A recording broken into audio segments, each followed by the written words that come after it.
ओम श्री परमात्मने नमः। श्रीमद् भागवत रसामृत श्री रामचंद्र डोंगरे जी महाराज द्वारा रचित भागवत रहस्य का नया संस्करण। इससे पहले भाग में हमने श्रवण किया श्री कृष्ण भगवान अंतर्ध्यान हो गए। उसके बाद गोपियों ने भगवान श्री कृष्ण की याद में उन्होंने किए हुए कई लीलाएं, कई संकट से बचाने के जो भगवान श्री कृष्ण ने लीलाएं की थी, उन लीलाओं को स्मरण करके वे अत्यंत भाव विभोर हो गई और क्रंदन करने लगी, रोने लगी, भगवान को पुकारने लगी। जब भगवान कृष्ण को पुकारने लगी आर्त होकर, तो भगवान श्री कृष्ण से रहा न गया।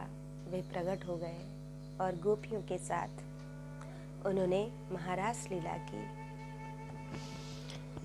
आज हम श्रवण करेंगे भाग 68।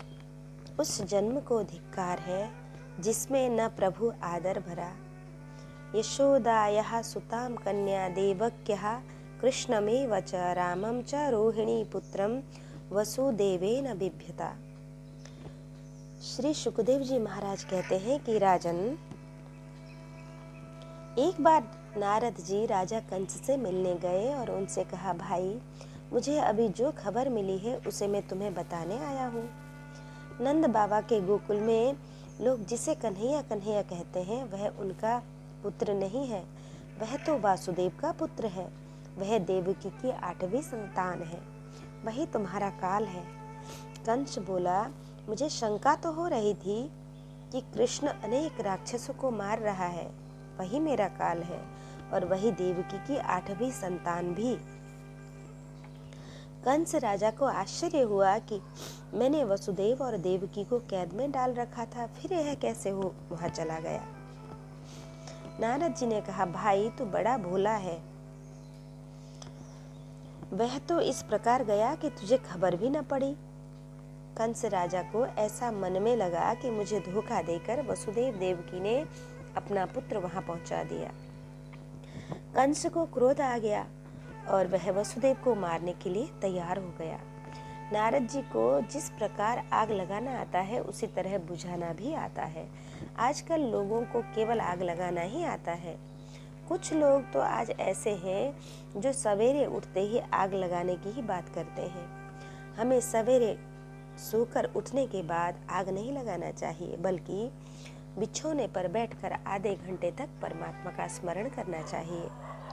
शांति से भक्ति करो, भगवान का ध्यान करो, बड़े दुलार के साथ श्री कृष्ण की सेवा करो। बिछौने पर बैठकर आधे घंटे तक परमात्मा का स्मरण करना चाहिए। शांति से भक्ति करो, भगवान का ध्यान करो, बड़े दुलार के साथ श्री कृष्ण की सेवा करो। बिछौने पर बैठकर आप जप करो, भगवान के चरण में वंदन करो और कहो, मैंने कथा सुनी, आज से मैं तुम्हारा हो गया। मुझे पाप करने से रोको, मुझे पाप करने की कुबेट पड़ी है, गंदी आदत पड़ी है। मेरी आंख और मेरे मन जो पाप करते हैं, मैं उसे छोड़ नहीं सकता। मैं आपकी शरण में आया हूँ, आप मेरे हृदय में विराजमान होकर मुझे पाप करने से बचाइए। प्रातः काल में की गई प्रार्थना बड़ी उपयोगी होती है। स्त्रियां किसी स्थान पर जब इकट्ठी होती हैं, तब कहती हैं कि तेरी बहू ऐसा कहती थी, वैसा कहती थी। ऐसा कहना महापाप है। किसी की चुगली न करो। वैष्णव वह है जो वैर का विनाश करता है। नारद जी ने कंस से कहा कि वसुदेव को मारने से भला तुमको क्या मिलेगा, क्योंकि तेरा काल तो श्री कृष्ण है। उसका अभी 11वां वर्ष शुरू हुआ है। वह बहुत कम उम्र का है, छोटा है, फिर भी वह बहुत होशियार है। तू अपने काल को मारने का प्रयत्न कर। कंस को समझाकर नारद जी मथुरा से गोकुल आए। उन्होंने बाल कृष्ण लाल को वंदन किया और कहा, नाथ मैं सब तैयारी करके आया हूँ। अब आप मथुरा जाएंगे, कंस को मारेंगे और द्वारका के राजा बनेंगे। अनेक रानियों के साथ आपका विवाह होगा। उस समय में आपका गृहस्थाश्रम देखने द्वारका आऊंगा।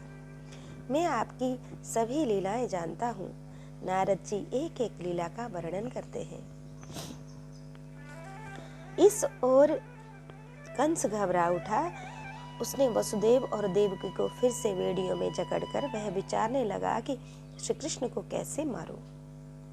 उस समय कंस से मिलने के लिए वहां बड़े बड़े पहलवान आए और उन्होंने उसको समझाया कि तुम घबराना नहीं, वह बालक भला तुम्हें क्या मारेगा, तुम उसे मथुरा में बुला लो, मैं उसका हाथ पकड़कर उसे अखाड़े में उतारूंगा। मुझ में 1000 हाथियों का बल है, मेरा वजन उनसे सहन न होगा, उसे मैं मिट्टी में बना दूंगा और कुश्ती करते हुए ऐसा हुआ यह लोगों को बताऊंगा, आपका नाम होगा। कंस के पुरोहित महाराज वहां आए हैं और वे उसे समझाते हैं। 5 दिन का एक धनुष यज्ञ है।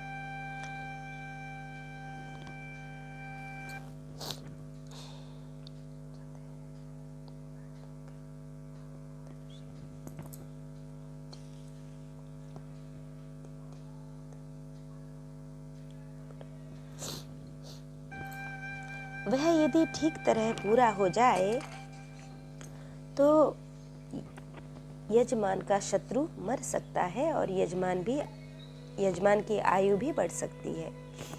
यदि यज्ञ में कोई विघ्न न आए और वह अधूरा रहे तो यजमान का नाश हो जाता है। कंस ने कहा, किंतु हमारे सामने विघ्न कैसे आएगा, हम उसे दूर हटा देंगे, तुम शत्रु को मारने के लिए यज्ञ करो। कंस राजा को यह उपाय ठीक लगा और उसने यज्ञ की तैयारी करने का आदेश दे दिया। वह विचार करता है कि मैं इस यज्ञ के दर्शन के लिए नंद बाबा को आमंत्रण दूंगा। नंद बाबा कृष्ण को लेकर मथुरा आएंगे। इसके बाद में अपने हाथी को मदिरापान कराकर कृष्ण के सामने छोड़ दूंगा। हाथी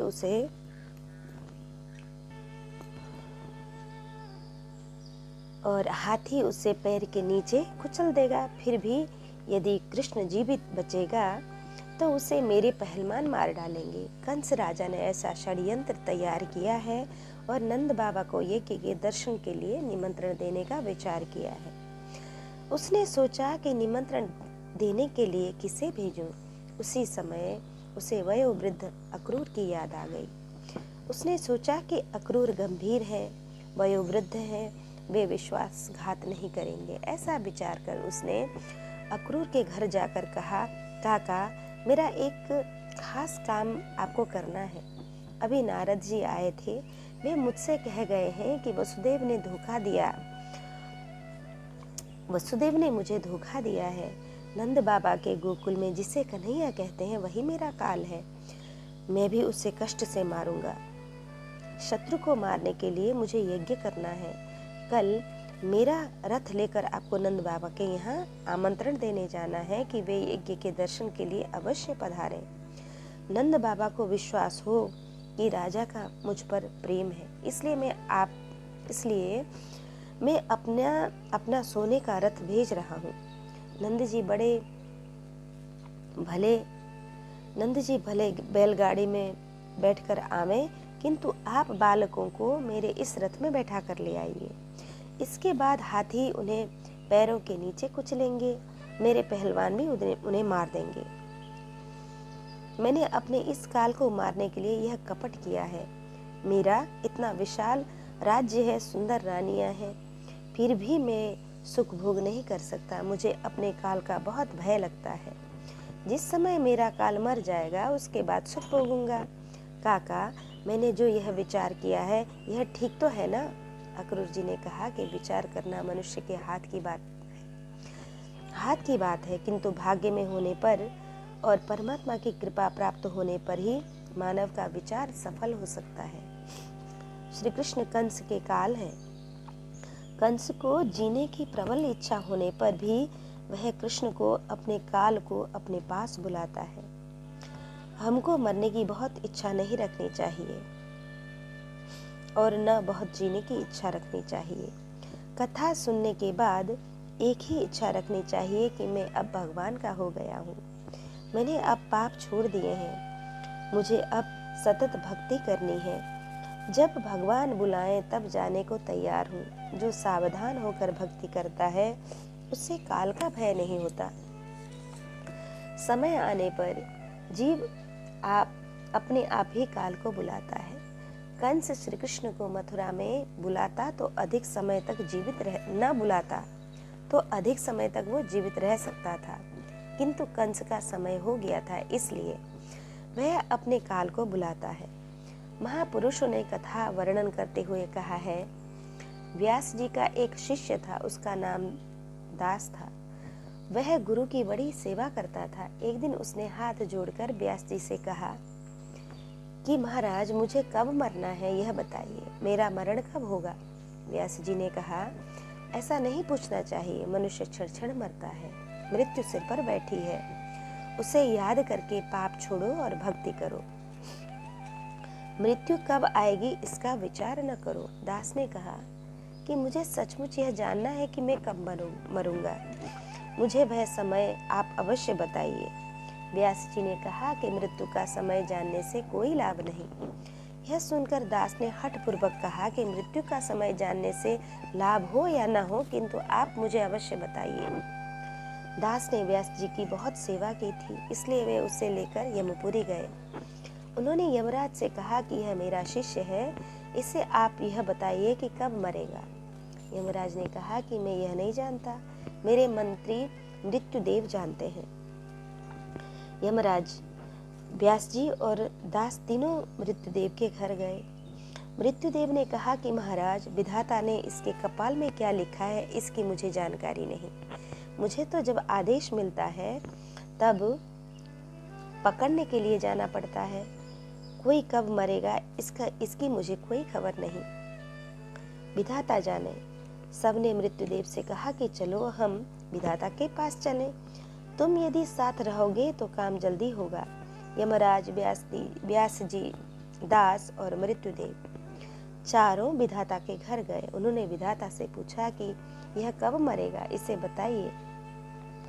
विधाता ने व्यास जी से कहा, यह तुम्हारा शिष्य है, यह तुम्हारी सेवा करने के लिए आया है, यह तुम्हारी सेवा बहुत समय तक करे, इस इच्छा से मैंने इसके कपाल में लिखा है कि व्यास, दास, यमराज और मृत्युदेव जब ये चारों मेरे घर आए तो इसकी मृत्यु हो।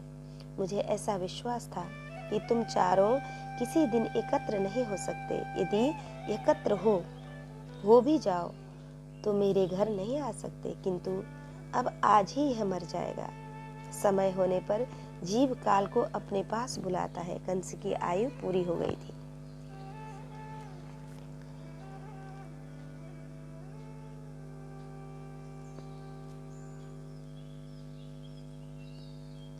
अक्रूर जी ने कहा कि विचार तो मनुष्य कर सकता है, किंतु भाग्य के अनुकूल होने पर ही विचार सफल होते हैं। संसार का सब सुख भाग्य के अधीन है। भाग्य के अनुसार ही सुख और दुख, संयोग वियोग होता है। इसलिए परमात्मा को पाने का प्रयत्न करो और लौकिक सुख प्रारब्ध पर छोड़ दीजिए। प्रारब्ध में जो लिखा होने पर सुख मिलता है, प्रारब्ध में जो लिखा होता है वही मिलता है। प्रारब्ध परमात्मा से नहीं किंतु प्रयत्न से मिलता है। राजा, तुम्हारी इच्छा है तो मैं नंद बाबा के यहाँ जाऊंगा। भाग्य के अनुसार ही सुख दुख और संयोग वियोग होता है, इसलिए परमात्मा को पाने का प्रयत्न करो और लौकिक सुख प्रारब्ध पर छोड़ दो। प्रारब्ध में लिखा होने पर ही सुख मिलता है। परमात्मा प्रारब्ध से नहीं किंतु प्रयत्न से मिलते हैं। राजा, तुम्हारी इच्छा है तो मैं नंद बाबा के यहाँ जाऊंगा। कंस राजा ने कहा कि काका, मेरा यह भेद न कोई जान पाए। अक्रूर जी ने कहा कि मैं यह भेद किसी पर भी प्रकट नहीं करूंगा, कोई इसे नहीं जानेगा। मैं विश्वासघात को बहुत बड़ा पाप समझता हूँ। यह सुनकर कंस अपने घर चला गया, किंतु अक्रूर को सारी रात नींद नहीं आई। वे रात भर परमात्मा का चिंतन करते रहे और सोचते रहे कि आज की रात कब पूरी होगी, कल मुझे गोकुल जाना है।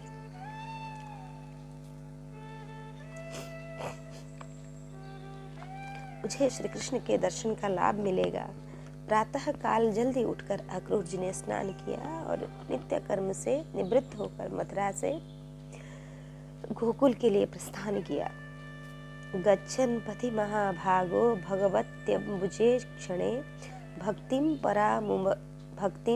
परामुपगत एवमेतद् चिन्तयत्। तुम रास्ते चलते चलते भी भक्ति करना, क्योंकि भक्ति सर्वत्र और सर्वकाल होती है। रास्ते में तो भक्ति करने की अधिक आवश्यकता है।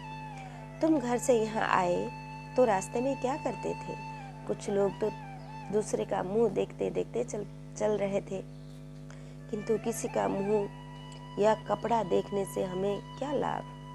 अक्रूर जी रास्ते में यह पवित्र विचार करते हुए जा रहे हैं कि आज मेरे भाग्य का उदय हुआ है। आज मैं परमात्मा श्री कृष्ण के दर्शन के लिए जा रहा हूँ। मैंने पूर्व जन्म में कोई बड़ा यज्ञ किया होगा, किसी संत की सेवा की होगी, मैंने गरीब को प्रेम से भोजन कराया होगा, इसलिए आज मेरे उस पुण्य का फल उदय हुआ है। मेरे जैसे कामी विलासी को भगवान के दर्शन का लाभ मिल सकता है, किंतु प्रभु ने कृपा कर मुझे बुलाया है। मेरे जैसे कामी विलासी को भगवान के दर्शन का लाभ कैसे मिल सकता, किंतु प्रभु ने कृपा कर मुझे बुलाया है। जब परमात्मा कृपा करता है तब मन अत्यंत शुद्ध होता है। आज मेरा मन बहुत पवित्र हो गया है। आज मैं कंस राजा का उपकृत हूँ कि उसने मुझे गोकुल जाने की प्रेरणा दी। मैं सायंकाल गोकुल पहुँचूंगा। उस समय श्री कृष्ण गौशाला में गायों की सेवा करते हैं। गोपाल कृष्ण के दर्शन का मुझे सौभाग्य मिलेगा। नमस्य आख्याम च सखी बनौ कसः। मेरी तो ऐसी इच्छा थी कि श्री कृष्ण को वंदन करने के पहले वहां जितने ग्वालवाल मित्र होंगे उन सबको वंदन करूंगा, क्योंकि वे सभी मुझसे श्रेष्ठ हैं। इसलिए परमात्मा के साथ क्रीड़ा करते हैं। जो प्रभु के धाम में क्रीड़ा करता है वही श्रेष्ठ है। जो शरीर के साथ क्रीड़ा करने में सुख समझता है वह कनिष्ठ है। ग्वाल पढ़े लिखे नहीं हैं, गरीब हैं, किंतु मेरी अपेक्षा बड़े श्रेष्ठ हैं वे, क्योंकि वे श्री कृष्ण के साथ प्रेम करते हैं, परमात्मा के साथ प्रेम करते हैं। जो संसार के पदार्थों के साथ प्रेम करता है वह कनिष्ठ है। मैं ग्वालों को वंदन करूंगा, बलराम जी को भी वंदन करूंगा। उसके बाद अपने श्री कृष्ण को साष्टांग वंदन करूंगा और कहूंगा कि मैं तुम्हारा हूँ। जब मैं साष्टांग वंदन करूंगा तब ठाकुर जी मुझे देखेंगे। वह कैसी शुभ घड़ी होगी।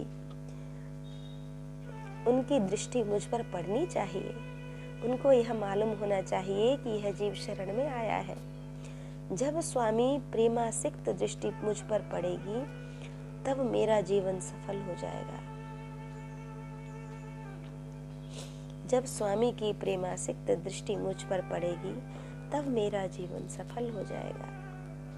यद्यपि अक्रूर जी रास्ते में हैं, फिर भी परमात्मा के विचार में ऐसे तन्मय बन गए हैं कि वे मन से गोकुल में पहुंच गए हैं।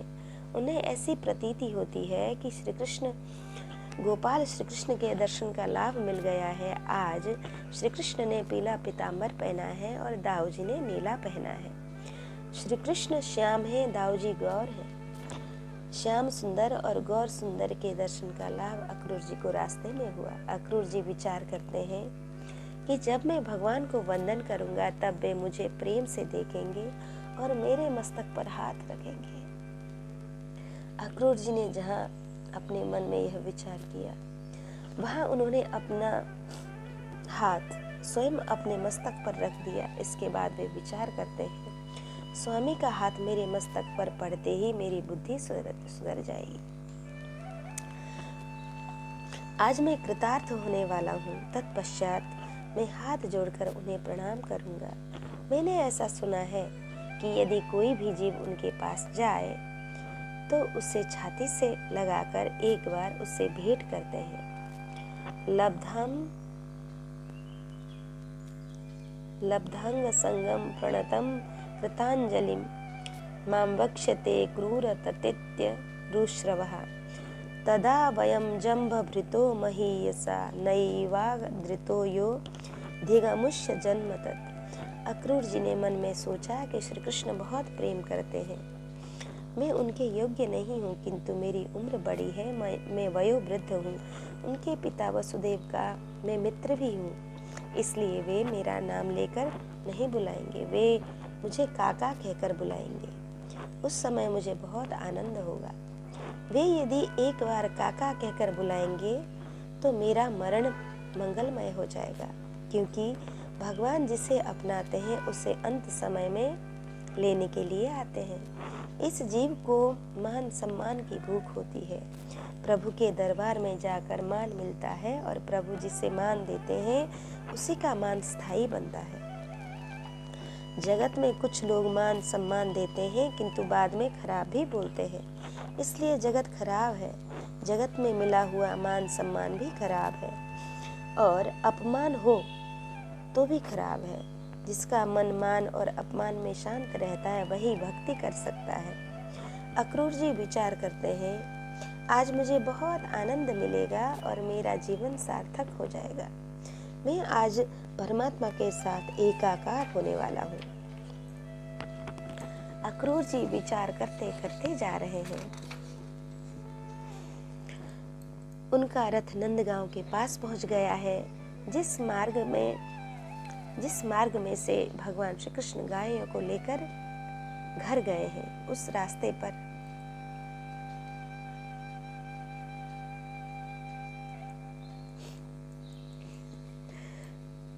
अक्रूर जी का रथ आ गया है। उस भूमि में उन्हें श्री कृष्ण के चरण चिन्हों के दर्शन हुए हैं। वे विचार करते हैं, मैंने सुना है कि जिस समय वे गायों के पीछे पीछे चलते हैं उस समय पैर में जूते नहीं पहनते, नंगे पैर ही चलते हैं। वे श्री कृष्ण के चरण चिन्ह दिखाई दे रहे हैं। यह स्वस्तिक का चिन्ह है और यह कमल का चिन्ह दिखाई दे रहा है। इस ओर ग्वालों के चरण चिन्ह दिखाई दे रहे हैं।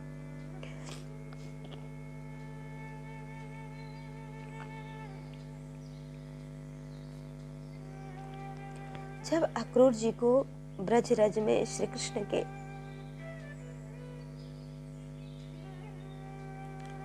चरण चिन्ह चरणारविंद के दर्शन हुए तब उनका हृदय प्रेम से द्रवीभूत हो गया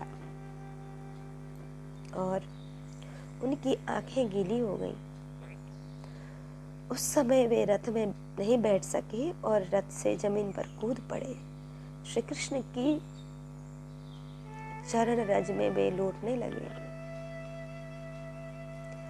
उनकी दशा पागल जैसी हो गई।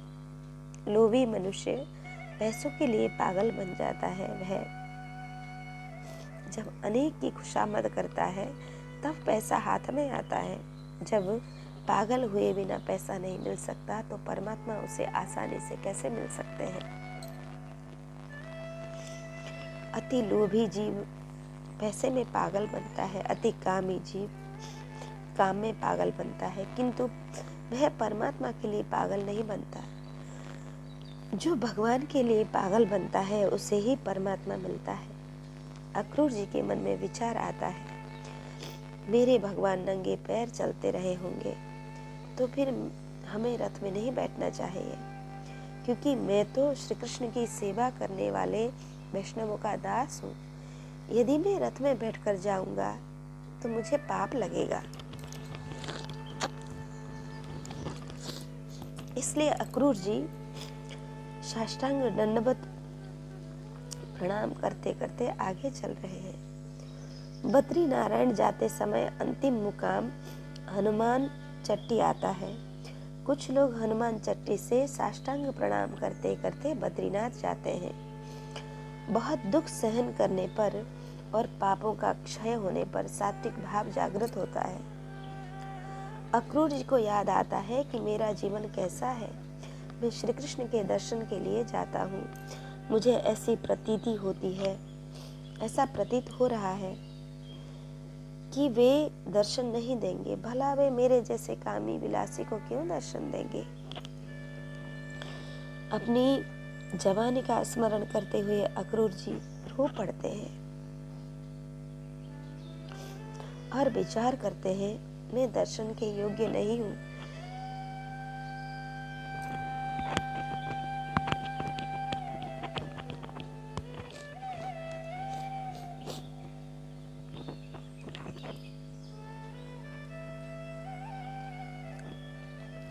किंतु मेरे भगवान उदार हैं। यदि वे हमारे जैसे पापी को न अपनाए तो उन्हें पतित पावन कौन कहेगा।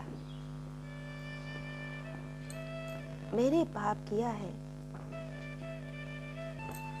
किंतु मेरे भगवान ने उन पापों को भुला दिया है, इसलिए तो प्रभु ने मुझे बुलाया है।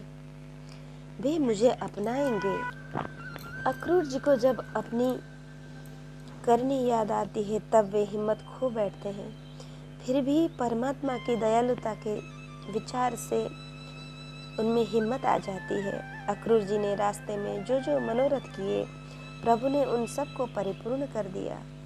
परमात्मा के लिए जो विचार किया जाता है, उन विचार को वह सत्य सिद्ध करता है। पवित्र संकल्प करने से ही मन सुधरता है। तन्मे मनः शिव संकल्पमस्तु। संकल्प करना मन का एक स्वभाव है। यदि संकल्प करना ही हो तो पवित्र संकल्प करना। संसार सुख का संकल्प करके मन को खराब मत करना। एक बार मन बिगड़े तो सुधरने में मुश्किल हो जाता है। एक बार मन के बिगड़ जाने पर फिर वह जल्दी नहीं सुधर पाता। अक्रूर जी जैसा पवित्र विचार करो। अक्रूर जी का संकल्प था कि जिस समय वे गौशाला में गायों का दूध दुहने की तैयारी में होंगे उस समय में पहुंचूंगा। आज ऐसा ही हुआ। गायें ऐसे स्वभाव की हैं कि जब श्री कृष्ण उन पर हाथ फिराते हैं अथवा अपनाते हैं तो वे दूध देती हैं। लाला गाय दुहने की तैयारी में लगे हैं। ग्वाल बाल मित्र यहाँ खड़े हैं। अक्रूर जी ने श्री कृष्ण के दर्शन किए और उनके शरीर में रोमांच हो आया।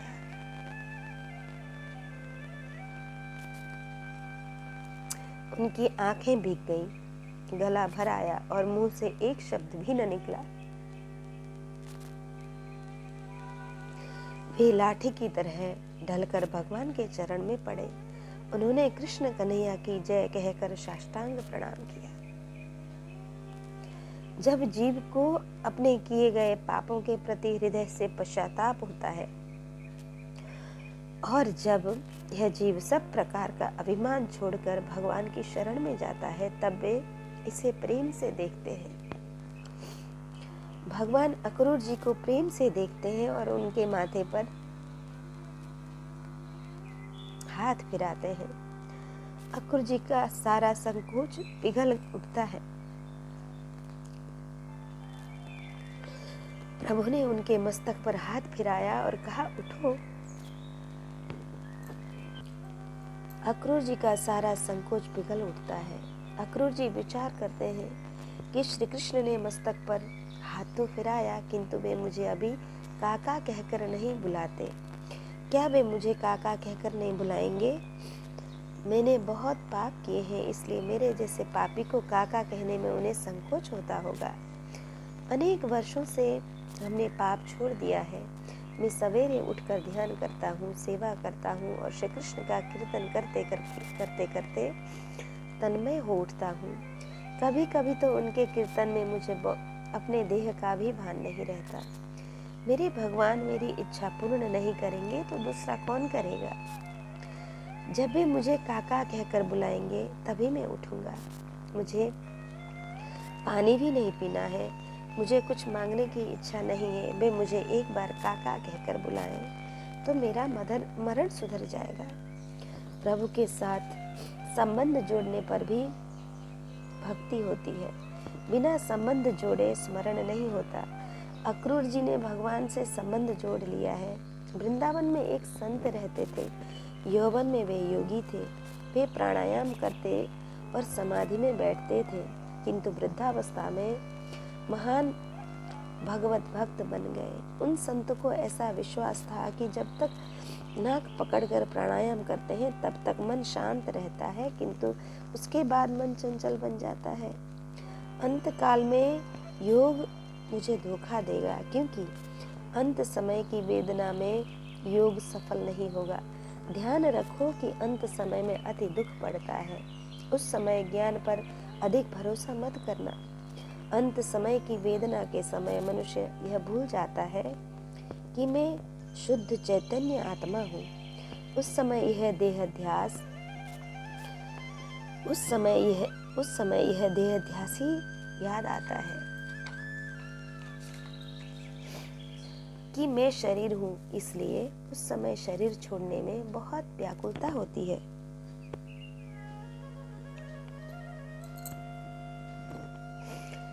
यदि योग का भक्ति के साथ नहीं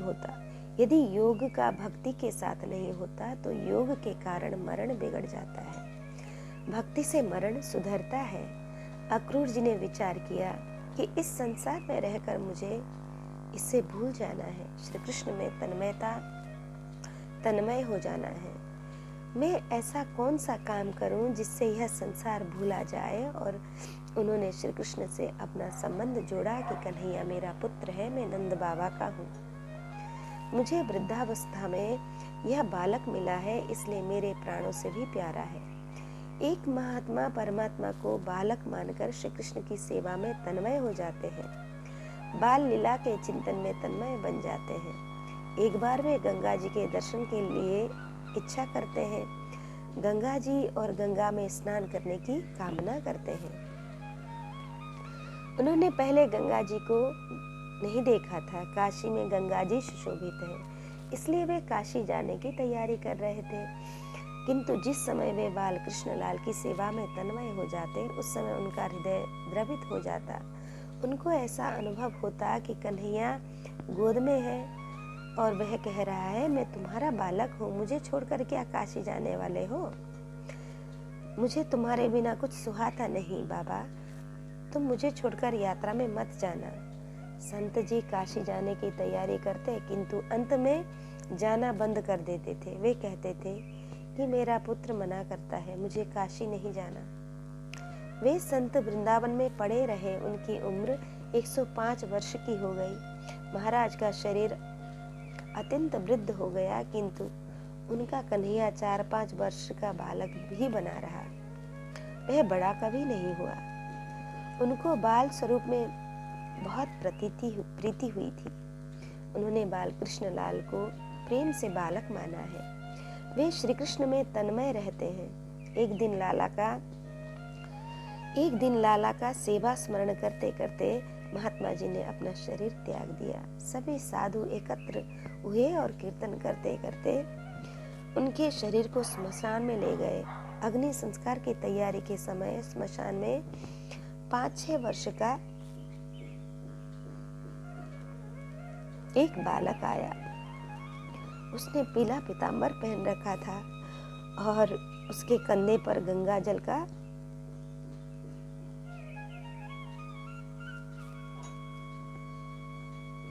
छोटा घड़ा था। उस समय बालक को देखकर सब स्तब्ध रह गए। उस बालक ने कहा,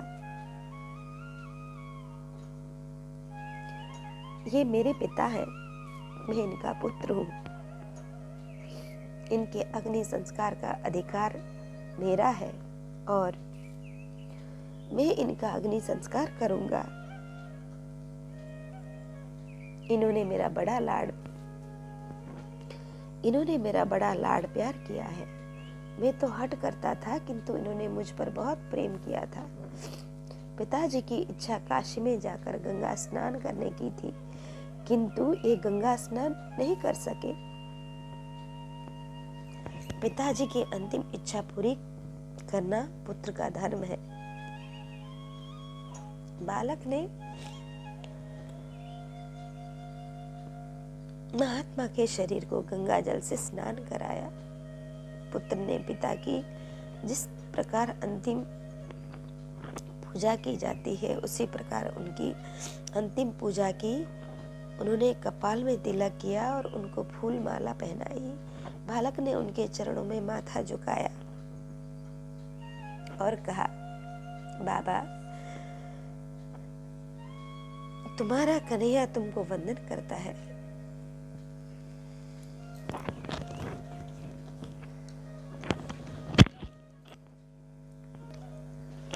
वंदन करते करते उसकी आंखों में आंसू आ गए और उसने कहा, ऐसे पिता को धन्य है, इनका मुझ पर कितना प्रेम था। बालक ने संत का अग्नि संस्कार किया।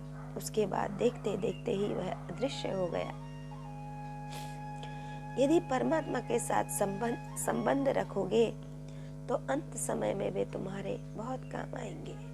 आजकल यदि कोई पिता पुत्र को लाखों रुपयों की संपत्ति दे तो भी वह पुत्र अंत समय पिता को धोखा दे देता है, पिता को मृत्यु शैया पर छोड़कर कहीं चला जाता है।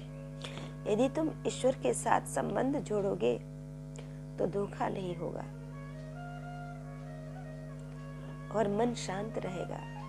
यदि श्री कृष्ण से संबंध जोड़ोगे तो वे अंत समय में तुमको लेने आएंगे। इसलिए भक्ति से ही मरण सुधरता है और भक्ति से ही जीवन मंगल बनता है। अक्रूर जी की इच्छा थी कि श्री कृष्ण उन्हें एक बार काका कहकर पुकारे। प्रभु को जब यह पता चला कि इस जीव को काका कहकर पुकारने की तीव्र इच्छा है तो इसमें मेरी क्या हानि है। मैं सबका बाप हूँ और सबका दादा भी हूँ। तुम श्री कृष्ण के साथ जो संबंध जोड़ो वे अवश्य सहायक बनते हैं। श्री कृष्ण ने अक्रूर जी के मस्तक पर हाथ फेरा और कहा, काका अब उठो। यह सुनकर अक्रूर जी को बड़ा आनंद हुआ। कोई भी जीव जब भगवान के पास जाता है तब परमात्मा उसे एक बार भुजाओं में लेकर भेंट करते हैं। उन्हें यह लगता है कि मेरा जीव मेरे पास आया है। श्री कृष्ण जी से भेंट करने से अक्रूर को जो आनंद हुआ, प्रभु से भेंट करने से श्री अक्रूर जी को जो आनंद हुआ, भगवान ने अक्रूर काका का हाथ पकड़ा और कहा, काका आप अंदर आइए, आपको नंद बाबा बुला रहे हैं। यह कहकर श्री कृष्ण उन्हें अंदर ले गए। नंद जी ने अक्रूर जी का स्वागत किया। स्नान और भोजन से निवृत्त होकर बिछोने पर बैठने के बाद नंद बाबा कुशल समाचार पूछते हैं। अक्रूर जी ने कहा, बाबा सभी आनंद से हैं और आपको सब बहुत याद करते हैं। आप बहुत दिन से मथुरा नहीं आए हैं। कंस राजा कल से एक बड़ा यज्ञ कर रहे हैं।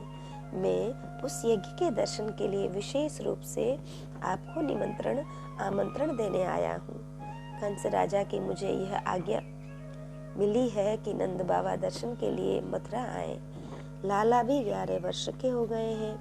मथुरा पास ही है, फिर भी वे अब तक एक बार भी नहीं आए हैं। सबकी इच्छा है और कंस राजा की अधिक इच्छा है कि वे भी आए। कंस राजा ने लाला के लिए सोने का रथ भेजा है। कंस राजा ने रथ तो भेजा है लेकिन कपट से भेजा है। नंद बाबा बहुत भोले हैं। बहुत भोले को संसार में कहीं छल कपट नहीं दिखाई देता।